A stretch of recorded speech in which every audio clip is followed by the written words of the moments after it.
Hi, I welcome you all to another episode of Scaling Vision podcast. Today we are joined by none other than a very renowned and very famous endocrinologist, Dr. Himanshu Patil. I welcome you to the Hi, podcast, sir. Samir. Good morning. Thank you so Uh, much. Thank you so much for inviting Thank me you to for Scaling joining, Vision sir. podcast. Thank you so for much. joining. We have had Dr. Pitale here talk Yeah, about extensively about diabetes, but then I thought, why not even cover more topics about rest of the endocrinology The disorders? hormonal disorders, And absolutely. I thought nobody as a better expert other than you Thank we'll you so have here. much for considering me. So I want to start with let's start with thyroid. Yeah, So we'll talk absolutely. about hypothyroid, which is more prevalent. Hypothyroid, So an graves, and outline of all those. thyroid Yeah, disorders. Yeah. exactly. So we have an underactive thyroid gland, we have Right. an overactive thyroid gland, and we have the common thyroid disorders. So basically, we'll begin with what exactly is thyroid gland. So it's an endocrine gland which looks like a butterfly situated at the base of the neck. And what it primarily does, it produces hormones, the thyroid hormone, which technically we call T3 and T4. And what it also does is it hosts the parathyroid gland, so which deals with the calcium metabolism. Right. But primarily we are here to talk about the thyroid, so we'll talk about thyroid first. And the T3 hormone, T3 and T4 hormones, they are the metabolic hormones. So naturally they play a lot of role or a vital role in cellular metabolism. Right. And by that, what happens is when we have an underactive or an overactive situation, we face the symptoms that way. So, for example, an underactive thyroid gland will give you weight gain, it will cause constipation, it will cause hair fall, then it will cause menstrual issues in females. So, do you mean underactive? By underactive, are you talking about hypothyroidism? Hypothyroidism. Right. So an underactive thyroid gland is a hypothyroidism Right. state. Yeah, hypothyroid state. And then we have constipation, as you said. Then it might just present like a swelling in the throat called as the diffuse goiter. These are some common presentations of an underactive or hypothyroid state. In children also we have the thyroid issues. So in children, hypothyroidism can cause constipation, can cause swelling, it can cause growth problems. These are some common problems faced in growing children. Right. Then we have hyperthyroidism, so which is an overactive thyroid gland. So with overactive thyroid gland, we have restlessness, uneasiness, symptoms, feverish feeling, weight loss, Sweating, hyperactive. So like we have in hypothyroidism, we have constipation. In hyperthyroidism, we have loose motions. Right. Primarily unexplained weight loss. Then since it's a metabolic hormone, it controls, it plays a role in your heart rate also. So you might have a racing heart with hyperthyroid tachycardia, you might have a racing heart. And menstrual problems again, because it's a hormonal imbalance. So tremors, we have sweating, palpitations, all these symptoms are for hyperthyroidism. So, sir, in your day-to-day OPDs, do you see more patients of hyperthyroidism or do you see more patients of hypothyroidism? So prevalence, basically. Yeah, a very good question. So we at a super specialty level, we see both. Right. But if you see, do a general survey of a medical specialty, say a general physician or a general practitioner, you will have more patients of hypothyroidism compared to hyperthyroidism. But at our stage, we see it's almost the same. Maybe hyperthyroidism slightly lesser. Right. But then you can say 49-51 mostly. Or maybe 45-55. Right.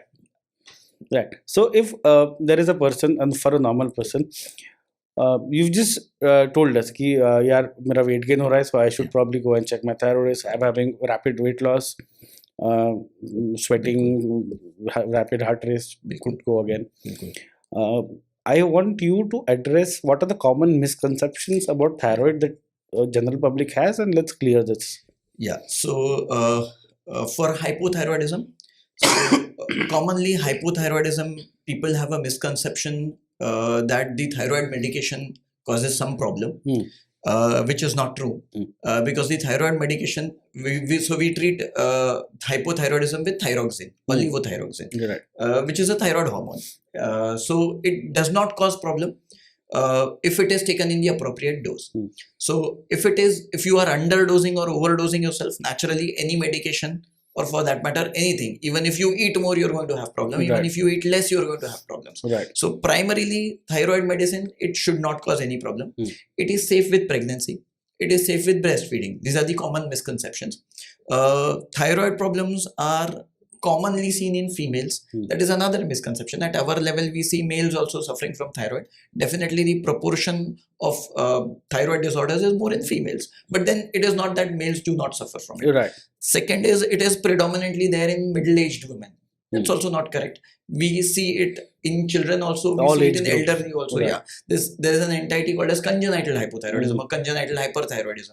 So even a newborn can have thyroid issues. So it's prevalent in all ages. That's another thing. Then people on thyroid medicines have difficulty in conceiving. Conceiving or fertility is a different issue altogether, and there are many more aspects to it. So you cannot just say if thyroid is treated well, maybe hyper or hypo, if it is treated well, you can conceive. It's a very misnomer to attribute fertility with thyroid. That's a common myth which is prevalent in the society. What do you say about iodine misconceptions that people have? Yeah, so people feel that you take more iodine and it keeps you away from thyroid. That is another misconception, that you can take iodine and stay away from thyroid disorders. It's not like that. Not. It doesn't work the similar way an apple a day keeps a doctor away. It's not like that.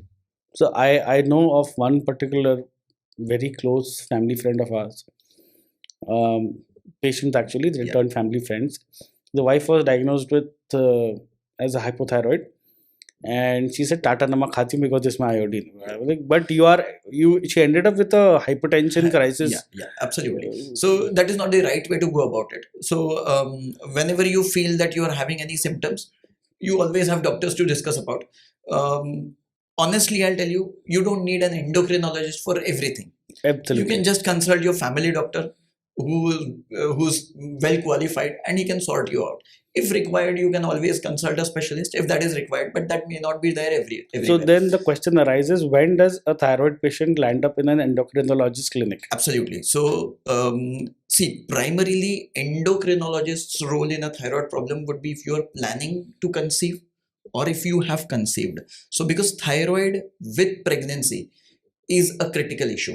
So since if thyroid is not treated properly during pregnancy, it can cause problems in the developing baby or the developing fetus. Right. So that is where the role of specialists comes in. You need to monitor it more critically. You need to be more aggressive and more apt in the treatment. That is where the role of endocrinologist comes. So you must be getting referrals also from some doctors who are not able to manage for whatever reasons. Not able to manage, I won't say not able to manage, but I would say the patient is not responding to medication, right? Or they want it to be managed by the specialist. Okay, right. What are the recent advances that have come around in thyroid management over the past years? Yeah, so we have previously we had this. We have basically for hyperthyroidism we had lack of what we call as scans. So we have now in our city in our city itself we have nuclear scans which help in diagnosis of the hyperthyroidism. We can very well we have radioactive iodine scans. So all these are they're available now, which facilitate diagnosis and which make treatment much more easier. We also have the radioactive iodine therapy, which is very well available. I think previously, decades back, it was not there. It was not there. Has the treatment changed over the years, or it's more or less the same? For hypothyroidism, it is more or less thyroxine and levothyroxine. But for hyperthyroidism, because of these scans and all, it has facilitated the treatment. But otherwise, for hyperthyroidism in medicines, we have antithyroid drugs, we have radioactive iodine, and we have surgery. Has surgical approach to such cases gone down, or so surgical approach has again become advanced. Minimally invasive surgeries are there. Hemithyroidectomies are there. Lobectomies are there, and then of course you have other modalities of monitoring also. So that has been definitely there. Nice. This is so nice, sir. I want to move on next to let's talk about women's health and it's more prevalent PCOS. Yeah. So hormonal issues. So basically, for the viewers who don't know, let's talk about what is PCOS, what should they know about, and what things how can they manage, and about all those things? Absolutely. So PCOS, which was previously called PCOD. D So now no longer they use the term disease, because it's not a disease, it's a syndrome. So now it's polycystic ovarian syndrome, Right. PCOS. So I'll go about explaining how exactly Yes, sir. it happens. So we have two genders. We have male and we have female. The primary hormone in a male is testosterone and its derivative. The primary hormone in female is estrogen and its derivatives. So coming to the hormonal issues are not there only in females, they are there in males also. So when you see more in male, you have a little, very little, clinically insignificant levels of estrogen and its derivatives. So when this proportion increases and becomes clinically significant, you start seeing the symptoms of a hormonal problem in that particular gender. Right. So for example, in male, if you have a clinically noticeable higher level of estrogen and its derivatives, you will have something called as gynecomastia or male breasts. That is a very simple example of an increase in female hormone level in a male body. Now, since male hormones are there, it might not translate into a disease. That is why the name syndrome has come in both the genders. This typical condition you call as gynecomastia, Right. development of male breast. Right. Now, something very similar happens in a female body. When you have the increased level of testosterone and its derivatives in a female body, the females, they start depicting clinical signs and symptoms of the androgens or the male hormone Like increase. what? So like since males, they do not have menstruation, so female will have irregular menstrual cycles. That is the Right. commonest presentation, Right. for which they land up with gynecologists, for which they land up with for treatment. That is the common concern, irregular cycles. Right. That is the first and the most common complaint. Not all females will have them.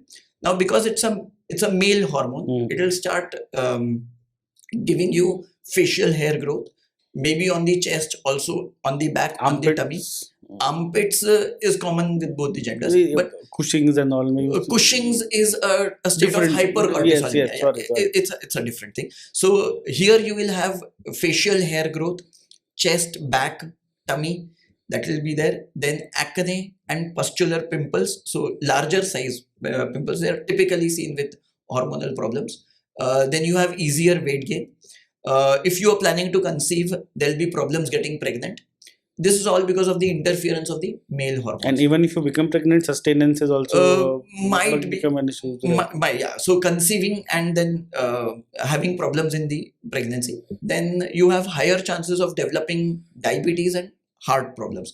That is because this happens because of increase in male hormones as well as insulin. So there's a condition which is associated with PCOS, which is called as insulin resistance.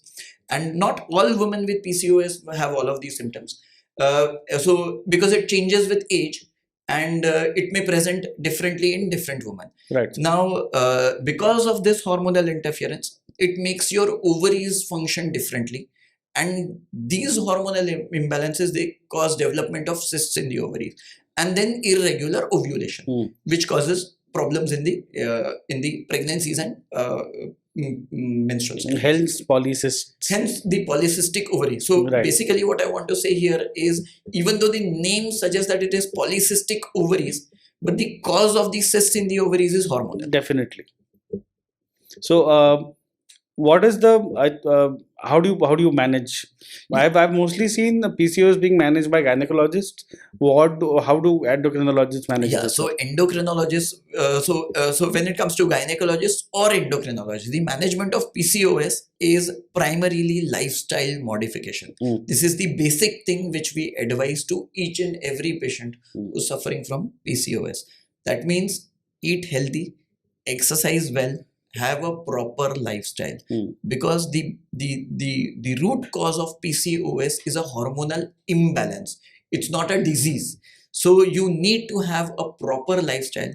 If you are on the thicker side, make sure that you lose weight. Even 5 to 10% of weight loss can make subsequent substantial changes in your hormonal imbalance. That is very beneficial for patients with PCOS. What we are eating nowadays is very unhealthy. So junk food, sugars. And as I told you that PCOS is a state of insulin resistance. So sugars, junk food, carbohydrates, they need to be all optimized to make sure that you have a healthy diet. Any medicines that are prescribed Yeah. So for in some certain PCOS, we case? have two types of medications. One is primarily if you have insulin resistance, metformin works really well. It has a very good role in reducing insulin resistance, promoting weight loss. It helps in ovulation as well, regulating the cycles, menstrual cycles.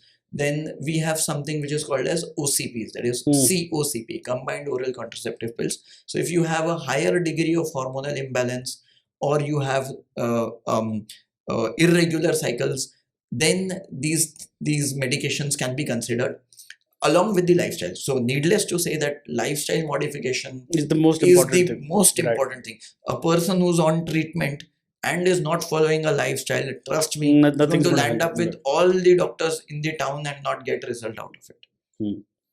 So I guess in certain cases, even microsurgeries are also done.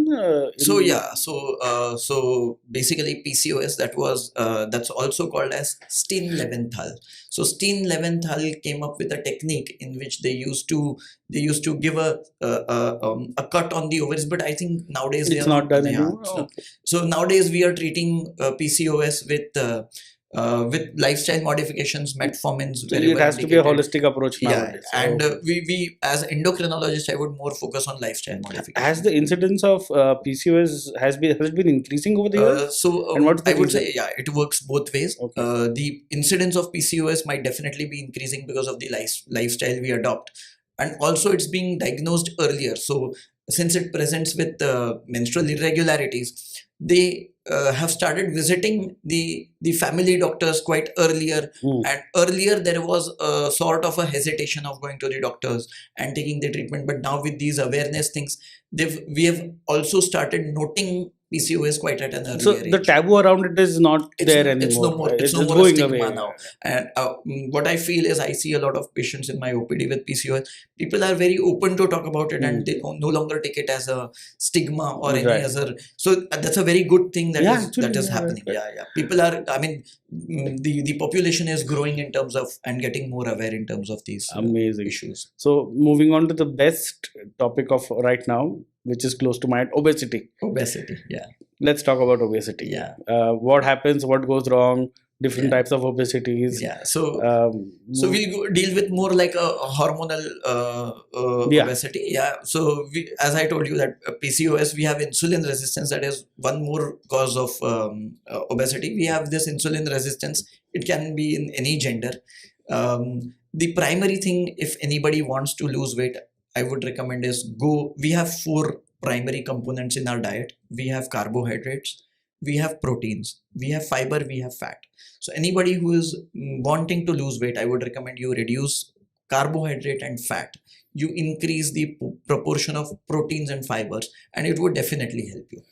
Along with exercise, that would surely help you. Insulin resistance, you need to understand that insulin is an anabolic hormone. It is definitely related to maintaining the blood sugar levels. But what happens, it also works as the key to the cell for making the glucose enter the cell for metabolism. So if that key is not functioning properly, so for example, you require a higher level of insulin to metabolize the same food which you eat. We call it as insulin resistance. Right. Now, when you say that you have a higher level of insulin, it automatically says that it's an anabolic hormone and it's going to make you gain weight. Right. So that is what is typically obesity with insulin resistance.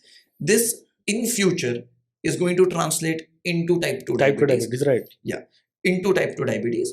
And if you don't want that, you need to lose weight.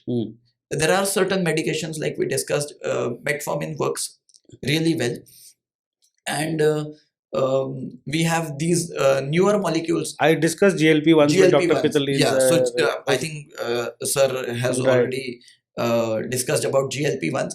These are now being studied and being used for obesity. They are also working well on obesity.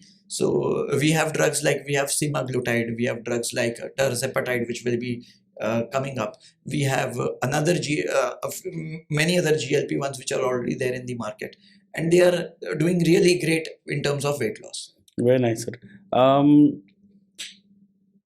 Let's move on to a very different community public health kind of a perspective. Um, how do you make people aware about all these things? Obesity, usually people somehow do Yeah. something. When something goes wrong, they usually self-correct themselves. Yeah, absolutely. What about PCOS and thyroid? How do you make people aware about such things? Are there any public awareness campaigns? So yeah, we have these associations, like the gynecology associations, where we collaborate with them and we make awareness camps in schools, in corporate domains. So we work in association with the associations. See, it's a collective and a combined effort of our fraternity to make people aware about these hormonal issues. Now, I want to talk to you next about you're a star guy in the city. So how have you over the years been able to make time through such a busy schedule? Yet I've seen you giving multiple public appearances, Yes. and you've given talks. Thank you so much. I So also want to know about really your appreciate you calling me a star guy, because I consider myself a doctor first. So see, everyone has got 24 hours. Right. It's about scheduling, dividing, redividing, and prioritizing your work. And definitely, all of us, we have commitments. So we definitely have to stand up to it. did your training in endocrinology in the UK? You went in the UK somewhere. Yeah. So I've done my endocrine training from England. Yeah. So is that helping you over here? A lot. It helps you a lot. A lot. So is it just what you learned, or I about think- how you learned the systems and processes? So I think see the endocrinology everywhere in the world will Is- remain the same. right. Yeah. But the nature of the training, Right. approach Right. is It's- very different, and it's very useful and practical here. You know, I've also seen I have feedback from patients about you. You have this amazing ability to break down a complex issue into very simple things. How did you acquire this? Thank you so much. I think it could be a part of my training Right. itself. I must tell that it's my British training or England training that is definitely helping me here. Right. Definitely, no doubt. Yeah. So let's do something fun. Yeah. What's the biggest myth about thyroid that you कान में पड़ते ही रहता है? या तो ये ऐसा रहता है कि पेशेंट लोग बोलते हैं कि ये तो इतना छोटा है, इसको थायराइड कैसे हो गया? देन मेरे घर में मेरे को ही क्यों हुआ? देन अभी थायराइड हो गया तो ऐसे तो नहीं है कि मेरे को बच्चे ही नहीं होंगे. So these are some common myths, and we try to clear them to the best of our capabilities. नहीं तो थायराइड की गोली लेने से, ये तो सबसे ग्रेट है कि ये थायराइड की गोली लेने से इसका कोई साइड इफेक्ट तो नहीं है. राइट. एंड सर, मैं सबको पूछता हूँ, if not a doctor what you would have been? I've never. That's a very good question. Honestly, I never thought of it because I always wanted to become a doctor, and I have become a doctor. So there's a very, very interesting what I would say interview which I had. I mean, not interview. I would say a conversation with one of my friends I had. And he was my school friend. If you don't mind, I would like to share it over here. Absolutely. And she said कि यार तू सही में सही है Himanshu. And I said यार ऐसा क्यों लगता है तेरे को? तो he said कि see, I did my 10th standard, then we all did 12th standard, and we went into engineering. And now that guy is living abroad, and he is working somewhere in a different domain in finance. And he says that Himanshu तूने school में बोला था कि तेरे को doctor बनना है और तू अभी भी डॉक्टर बन गया. यार ये सही में सही चीज है कि तेरे को जो करना था तूने वो किया. You were fixated on something. जब मैं स्कूल में था तब मैंने ये सोचा था कि इंजीनियरिंग करूंगा, और फिर मुझे जब अपॉर्चुनिटीज मिले, जैसे जैसे मिलते गए मैं वैसे वैसे बढ़ते गया. बट आखिर में तू इसीलिए सही है क्योंकि तेरे को जो करना था वही तू कर रहा है. So I think I would really appreciate that thing when it comes. I mean, I wanted to relate it with the thing which you are saying. कि I always wanted to become a doctor. So when you say what else, So, ऐसा it's कभी not, कुछ कभी सोचा ही नहीं यार, cross ही कभी नहीं कुछ हुआ और सोचा ही नहीं, मेरे को क्या हमेशा से डॉक्टर ही बनना है. तो पता नहीं, Nice. कभी कुछ सोचा ही नहीं दूसरा. So, any final message for the listeners to key takeaways? I think the best way to live healthy is to have a healthier lifestyle. Focus on your diet, exercise, eat well, sleep well, exercise well. That is what is the key message I would give. Amazing. Thank you, Thank you Dr. so much. Himanshu, Thank you. for being here. Thank you. It was an honor for me to. It's a privilege and honor for me So to, Samir. Thank please you so like, much. subscribe. Yes. If you want to talk to him, just drop in a message, comment. We'll reach out any questions of yours through sir, and we can get them answered. Thank you for watching. Thank you so Thank you, much. sir.